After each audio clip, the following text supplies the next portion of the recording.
दिवस के अवसर पर उपस्थित आदरणीय स्वतंत्रता सेनानीगण, उनके परिवारजन, जिला प्रशासन व पुलिस प्रशासन के अधिकारीगण, आदरणीय बुजुर्गों, भाई बहनों, प्यारे बच्चों, पत्रकार व छायाकार बंधुओं,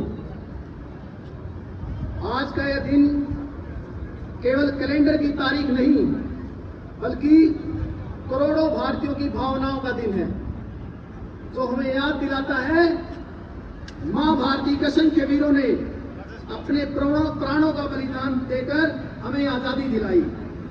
मैं इस पावन अवसर पर आप सभी को स्वतंत्रता दिवस की हार्दिक शुभकामनाएं देता हूं। विशेष रूप से उन वीर सैनिकों को प्रणाम करता हूं जो देश की सीमाओं पर विपरीत परिस्थितियों में भी तिरंगे की शान को बरकरार रखे हुए हैं, जिनकी बदौलत आज हम खुली हवा में सांस ले रहे हैं।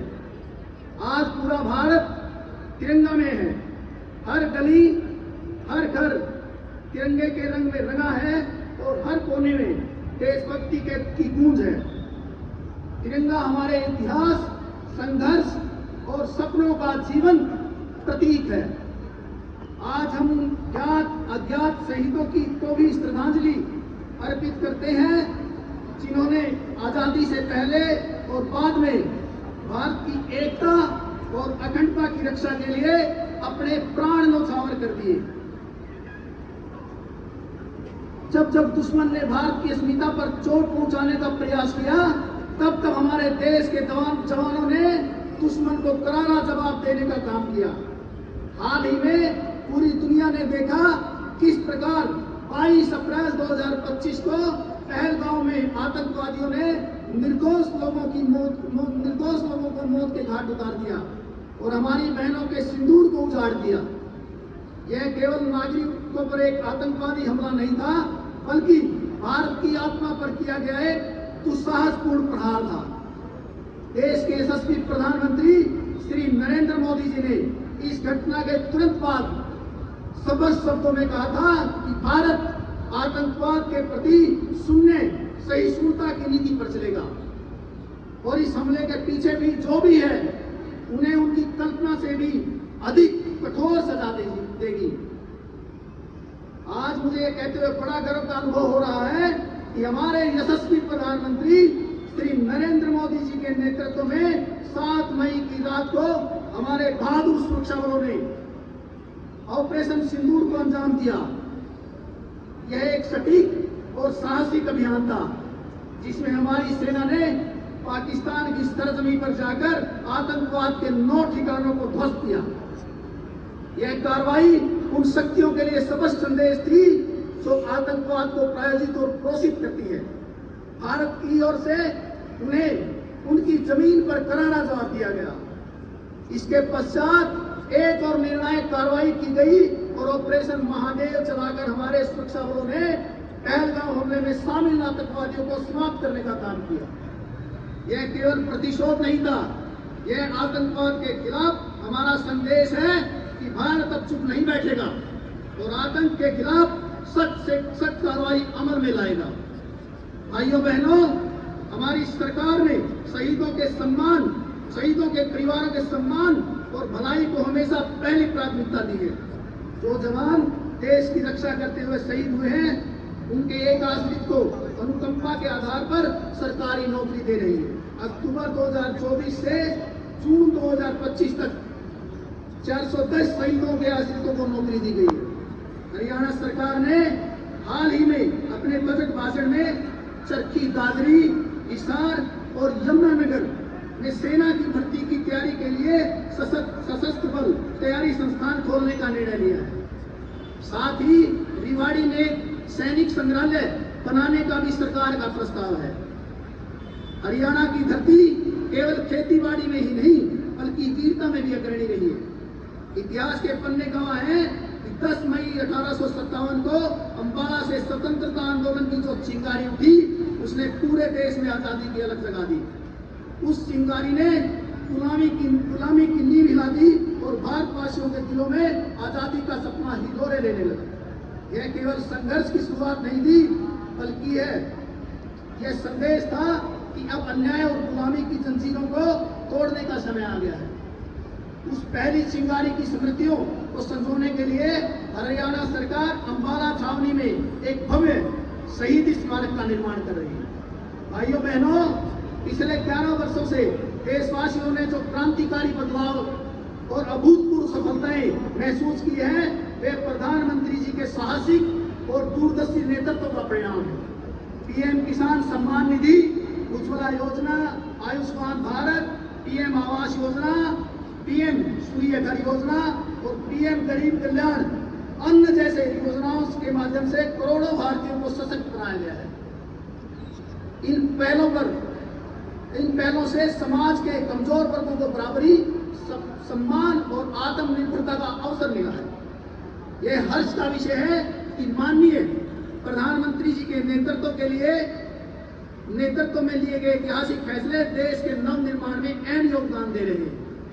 भगवान श्री राम लला जी के मंदिर का निर्माण कर करोड़ों भारतीयों की आस्था को मजबूत करना, 3 तलाक की कुप्रथा को समाप्त कर मुस्लिम महिलाओं को न्याय और सम्मान दिलाना और अनुच्छेद 370 व 35 को हटाकर जम्मू कश्मीर को अखंड भारत का हिस्सा बनाना जैसे अहम निर्णय और देश को नई दिशा देने वाला कदम है। आज भारत केवल सांस्कृतिक और सैन्य शक्ति में ही नहीं, बल्कि आर्थिक शक्ति के रूप में भी दुनिया में अपनी पहचान बना रहा है। 11 वर्ष पहले भारत की अर्थव्यवस्था दुनिया में 14वें स्थान पर थी, वो आज चौथी सबसे बड़ी अर्थव्यवस्था बन चुकी है। प्रधानमंत्री जी के निरंतर प्रयासों से तीसरी अर्थव्यवस्था बनने की ओर हम तेजी से अग्रसर हैं। भाइयों बहनों, मुझे यह बताते हुए खुशी हो रही है कि इस देश के यशस्वी प्रधानमंत्री जी के नेतृत्व और माननीय मुख्यमंत्री श्री नायब सैनी जी के नेतृत्व में हमारी डबल इंजन की सरकार हरियाणा को नई ऊंचाइयों पर ले जा रही है। हम प्रधानमंत्री जी के विकसित भारत के संकल्प को पूरा करने की दिशा में विकसित हरियाणा का रोड मैप लेकर चल रहे हैं और 2047 में जब देश आजादी के 100 वर्ष पूरे करेगा, तब विकसित भारत का जो नक्शा उभर कर आएगा, उसमें विकसित हरियाणा की एक अलग पहचान होगी। यह भी खुशी की बात है कि हमारी सरकार ने पारदर्शिता और जवाबदेही के लिए पोर्टल के माध्यम से लोगों को न केवल योजनाओं का लाभ दिया है, बल्कि राजकाज में जनता की भागीदारी को भी सुनिश्चित किया है। हमारी सरकार ने बजट जैसे महत्वपूर्ण दस्तावेज को तैयार करने से पहले आम नागरिक की राय ली और उन सुझावों को बजट में शामिल कर जनता के लिए कल्याणकारी बजट बनाया। प्रदेश सरकार ने अनेक ऐसी योजनाओं को अमली जामा पहनाया जिससे गरीब व्यक्ति के जीवन स्तर में सुधार हुआ है। हमारा गांव जगमग गांव योजना के तहत गांव को 24 घंटे बिजली, हर घर नल से स्वच्छ जल, एसपी कार्ड से गरीबों को मुफ्त यात्रा, श्रमिकों को वित्तीय सहायता, किसानों को बोनस और मुआवजा, यह सब हमारी प्रतिबद्धता का प्रमाण है। भाइयों बहनों, हमारे प्रधानमंत्री जी ने विकसित भारत के 4 स्तंभ बनाए हैं, जिनमें युवा, अन्नदाता, महिला और गरीब शामिल है। मुख्यमंत्री जी के नेतृत्व में हमारी सरकार ने इन स्तंभों को मजबूत और सशक्त बनाने के लिए अनेक कल्याणकारी योजनाएं चला रही है। मुझे खुशी है कि हमारी सरकार ने बिना पर्ची, बिना खर्ची के पिछले 1 साल में 30,000 युवाओं को नौकरी दी। अब तक 1,80,000 नौकरियां दी जा चुकी है। प्रदेश सरकार ने अनुबंध आधार पर नियुक्त कर्मचारियों को सेवा सुरक्षा प्रदान की है। युवाओं को नशे से दूर रखने के लिए हमारी सरकार ने योग युक्त नशा मुक्त अभियान चलाया, जिसमें लाखों युवाओं ने भाग लेकर नशे से दूर रहने का संकल्प लिया। इसके साथ साथ प्रदेश सरकार युवाओं को खेलों की तरफ लगातार बढ़ावा दे रही है। गांव में इंडोर जिम, खेल नर्सरियां, योग एवं व्यायामशाला इत्यादि के माध्यम से जमीनी स्तर पर खेल संस्कृति को बढ़ावा दिया जा रहा है। भाइयों बहनों, ये हमारे लिए गर्व की बात है कि हरियाणा पहला प्रदेश है जो ओलंपिक विजेता खिलाड़ियों को सर्वाधिक पुरस्कार राशि देता है। मुझे यह बताते हुए बड़ा हर्ष हो रहा है कि हरियाणा देश का पहला राज्य है जहां किसानों की सभी फसलों को एमएसपी पर खरीदा जा रहा है। सरकार ने अंग्रेजों के समय से चले आ रहे अभियान को समाप्त किया है। हमने शामलात भूमि पर 20 वर्षों से काबिज पट्टेदारों को उस भूमि का मालिकाना हक भी दिया है।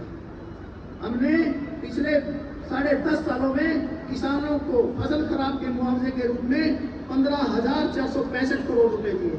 इसी प्रकार प्रधानमंत्री किसान सम्मान निधि योजना के तहत भी लगभग 7,000 करोड़ रुपए किसानों के खाते में डाले गए। मैं बताना चाहता हूं कि हमारे यशस्वी प्रधानमंत्री श्री नरेंद्र मोदी जी ने महिलाओं को सशक्त करने के लिए पानीपत से देशव्यापी बीमा सखी योजना का शुभारंभ किया है। इसी तर्ज पर हरियाणा सरकार ने भी लाडो सखी योजना शुरू की है।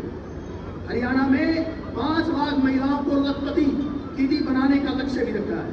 अब तक 2,13,000 महिलाओं को लखपति दीदी बनाया जा चुका है। ड्रोन दीदी योजना के तहत महिलाओं को मुफ्त ड्रोन का प्रशिक्षण दिया जा रहा है।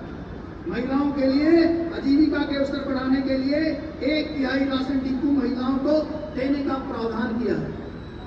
अटल किसान मजदूर कैंटीन व बीटा बिक्री केंद्रों का संचालन भी महिलाओं को सौंपा गया है।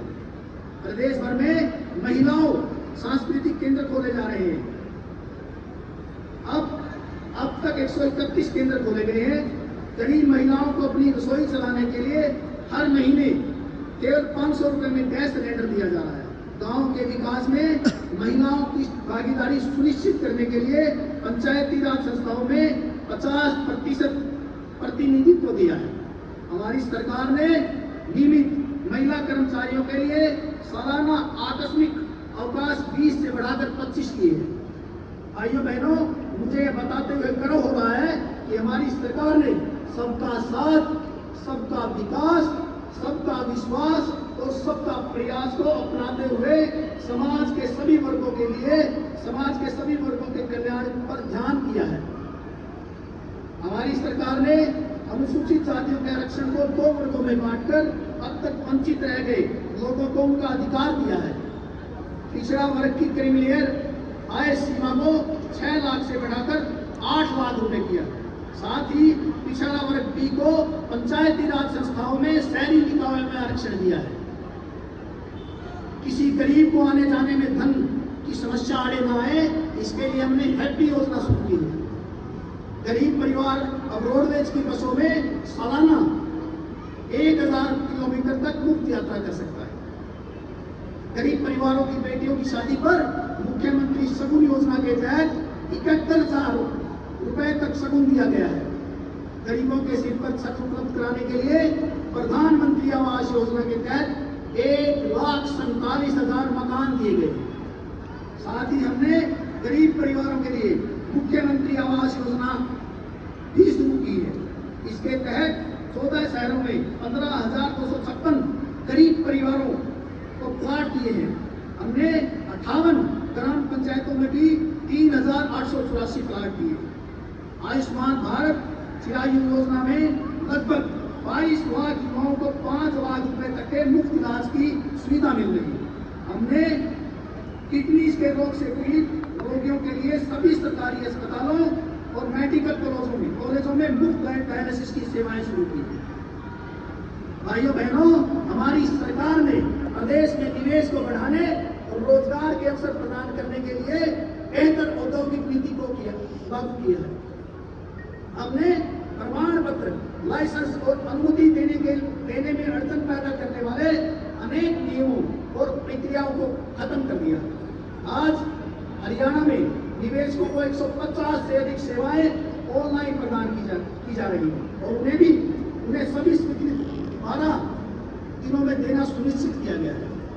हमारी सरकार ने प्रदेश में 10 नए IMT स्थापित करने का लक्ष्य रखा है।